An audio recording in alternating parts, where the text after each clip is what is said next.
பொறுமையாளர்களுக்கு நற்செய்தி உண்டு. பொறுமையாளர்கள் என்றால் யார்? யார்? சோதனை வந்துருச்சுன்னு கதவை போட்டுக்கிட்டு வீட்டில் உட்கார்றவங்க பொறுமையாளர்களா?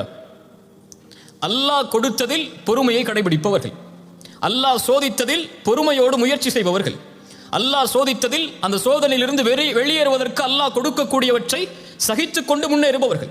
இவர்களால் தான் வெற்றியை சுவைக்க முடியும் என்று இந்த குர்ஆனுடைய வசனம் சொல்லுகிறது. இந்த உலகத்திலே மனிதன் துவளக்கூடிய முக்கியமான சூழல் செல்வம் எடுக்கப்படும் போது, செல்வம் அவனிடமிருந்து குறைக்கப்படும் போதோ அல்லது முழுவதுமாக எடுக்கப்படும் போதோ, அல்லது உறவுகள் அவனை விட்டு பிரியும் நேரத்தில், அல்லது அவன் நினைத்த உறவு அவனுக்கு அமையாத நேரத்தில்.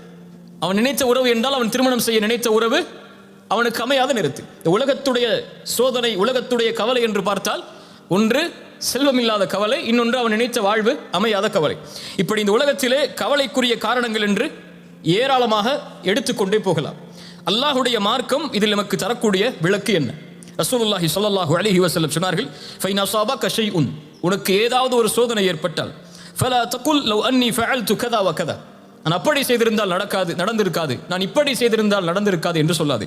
வலாக்கின் குல், சொல் கத்தரல்லாஹு வமா ஷாஅ ஃபஅல், அல்லாஹ் நாடியதுதான் என் வாழ்வில் நடந்தது என்று சொல். ஒரு முஸ்லிமை பொறுத்தவரை, ஒரு முஹ்சினை பொறுத்தவரை, இந்த உலக வாழ்க்கை என்பது அவன் விரும்பியது போல் நடக்காது.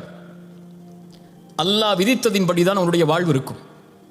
திரும்ப சொல்றேன், ஒரு முஸ்லிமை பொறுத்தவரை அவன் விரும்பியது நடக்காது. அல்லாஹ் எதை விதித்தானோ, அவனுக்கென்று எது முடிவு செய்யப்பட்டிருக்கிறதோ அதுதான் வாழ்வில் நடக்கும்.